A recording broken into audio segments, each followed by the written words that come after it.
Well, first of all, I think, especially with people of my generation, but I think of every generation, American cinema is the basis of film love, you know, because it's, for one elementary thing, is that it dominates the whole world in terms of distribution.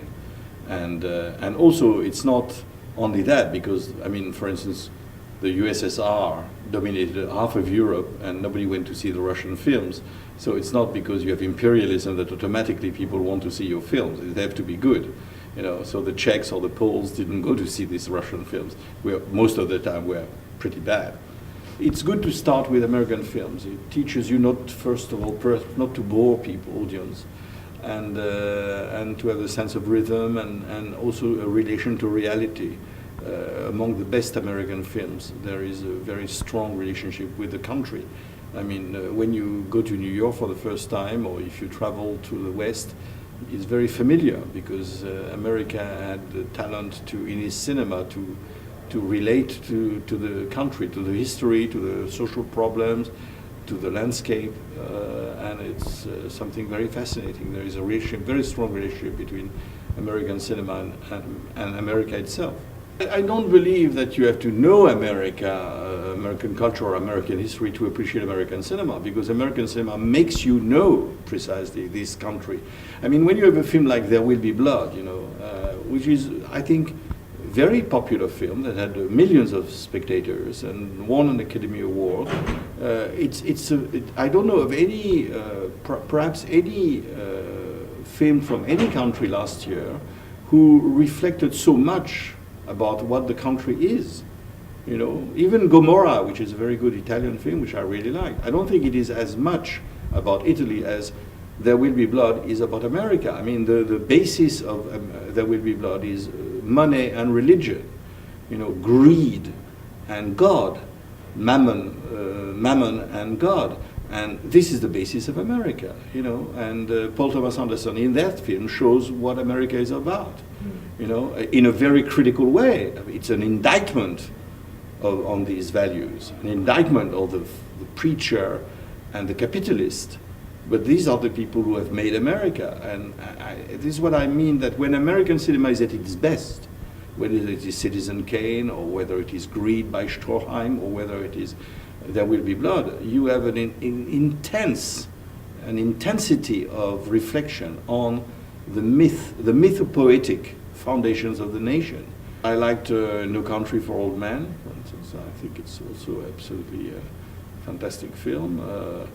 I liked the two Clint Eastwood movies, The Changeling and Gran Torino. I liked, in spite of Americans' sarcastic comments, Woody Allen comedy, which, like all comedies, will be appreciated in 25 years by intellectuals, because they would have certainly disliked Lubitsch or Billy Wilder in their time. So I think American cinema is the cinema which is in the greatest need of reappraisal, because now except if you are from Sundance, like, you know, films like Wendy and Lucy, which is hailed as the best film in the world by Film Comment Gallup poll, you know, Wendy and Lucy has become suddenly the masterpiece of the year, which for me is absolutely ridiculous, you know. And why do you say so? What is it about that film that bothers you? Because I think it doesn't bother me. I think it's a very nice, small, independent film, you know, but kind of road movie, which, like the one before that she made, which is absolutely, I mean, certainly you have to respect it, but to put it as the best film of the year in the whole world, it's for me ludicrous. It never happened to Kubrick. It never happened that one of his films was selected as the best film of the year.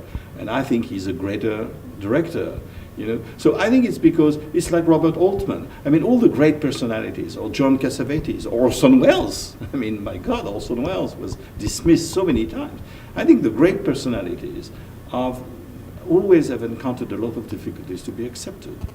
This selection is made really to show not automatically the films that we champion most, because we could have shown Altman, Scorsese, Coppola, Terrence Malick, right, whom we championed early. We were among the first to champion these people, or even Stanley Kubrick.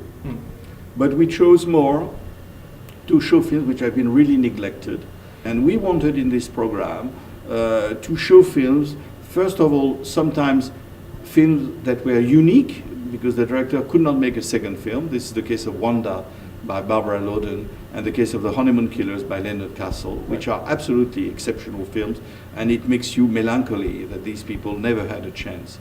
Then we have very often first features, these two of course, but also Blue Collars and Fingers, which are also films by screenwriters who decided to make their first feature and who had already an experience in cinema and who wanted to make films that would belong to them. They were not interested in probably making some money because they earned their living as a screenwriter. So these films have a strong personal commitment, and they are rather exceptional also in the context of American cinema.